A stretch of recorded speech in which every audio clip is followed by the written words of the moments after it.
Okay, Elennor. Elennor. And that's a picture? Well, it appears to be, maybe it's a tree, Huh. like a willow tree. Now it may have come from right there. This is the only one that I've moved. It was actually laying down right here.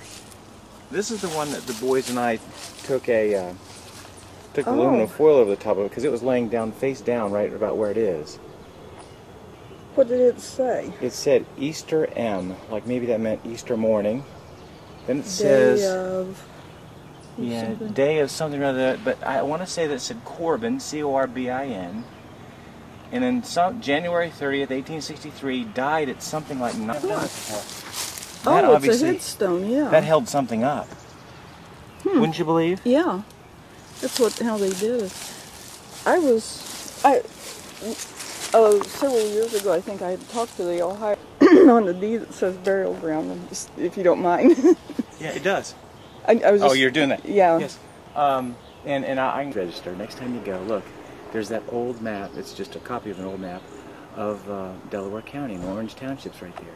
Then you follow it and you look to see who owns this property. It's owned by Jacob Hurlburt. That was back in 1803, you know, at statehood. And they list this name. Hey, 1803. I went. What do you think this says? Do you think that says 40 or 10? I think it says 40, but I'm not sure. Can you see a little bit of a trace of a 40 there? So if it's 40 though, it's not carved in. Yeah. Look how they did the 8s though. They did those kind of light there, but heavy through there. Okay. Died something the 3rd, 1841. Aged something or other. Oh, does that aged? Isn't that word aged, don't you think? Aged? I'm sure if we put these two together, we could read that. Want to put it together? No, yet. Are you opposed to that? No. That'd be very interesting. Well, I tell you what we'll do. Let's pick a day, pick some time, and we'll come out here with a weed whacker. And just like clear it, you know, clear down to the tree, clear this down, kind of scalp it down as far as we can get it, and then see what's all in here, and then probe around a little bit to see what we find. And I assume that the headstone is at the head. That would imply that the body was right in here somewhere. Wouldn't you say? If that's the case, then. Was there any historical significance to the way, what direction the graves pointed or anything like that? It would be that way. Just stay there. This is H-U-R-L-B-U-T, Hurlburt. I know. They just stay there. Or maybe what we do is, this is H-U-R-L-B-U-T, Hurlburt. I know. They have it in the county history as H-U-R-L-B-U-R-T.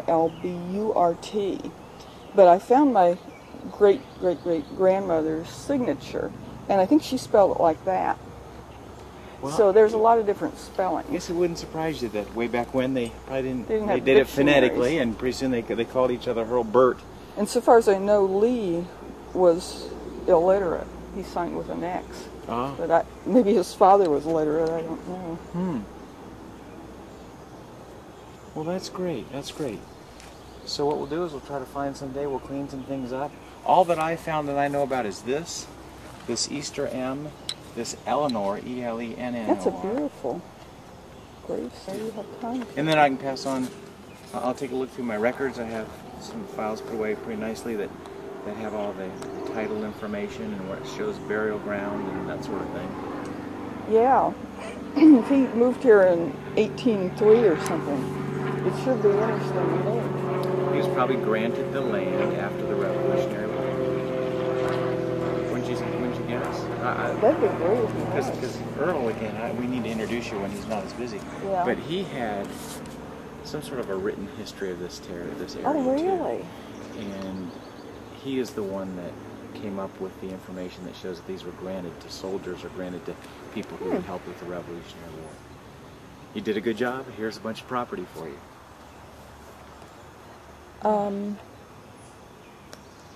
Yeah, whenever you... So maybe just something underneath.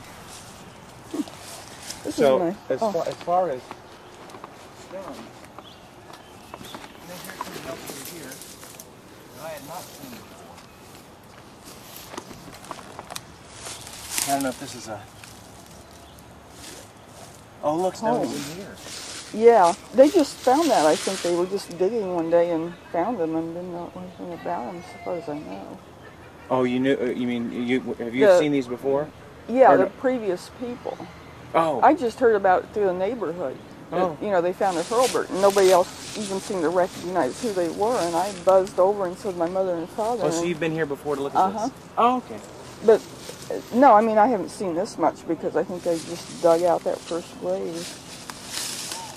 Well, I would have, who knows? There's a kind of balance between historical interest and respect, and I haven't dug around or haven't looked much, but I remember finding that one right there, finding that one on its face, right about where it is. I just set up because I figured you have to preserve this, so you can't let the water sit on it. Although it was face down, so I think somebody else probably knocked it over and saved it. There may be things right up down through here, because that clearly is a holder right there. This, another holder. Look what I have. This is. Oh. There's some kind of a holder here, don't you think? Yeah. And I don't know what. I don't want to touch it because I don't know what. And I don't know what this is sitting on or where this came from. You have to believe that it's laying this way. There must be a holder here of some kind. But all we have to do is get in here and just dig this stuff, or not dig it, but just weed whack it all out of the way, then go see what we find, then probably record where it's just laying here, where it was here, and then maybe that'll give us some indication as to where other things are. Yeah. Now, it seems that the burial ground extends onto the other property too, but I don't know what's over there. I've never heard any tale of any headstones that were over there. Well, I had written some stories about this in the paper and things, and I can give you a copy if you want. I'd love to see that. That would be wonderful. Well, it'd be fascinating to me if, like you said, we could find it